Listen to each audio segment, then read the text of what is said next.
দাদু ভাই দিদি ভাই, আজকে রান্না করবো বাঁধাকপির ভাজা। বাঁধাকপিটা ধুয়ে কেটে নিলাম, সাথে দুটো আলুও দিলাম।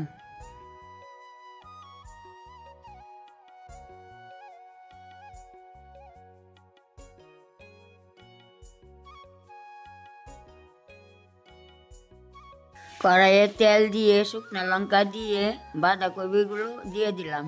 নুন হলুদ দিয়ে নাড়াচাড়া করে একটু ঢাকা দিলাম। মশলাটা বেটে নিলাম। ঢাকা উল্টে মশলাটা দিয়ে দিলাম। ভালো করে নাড়াচাড়া করে হয়ে গেলে নামিয়ে নিলাম।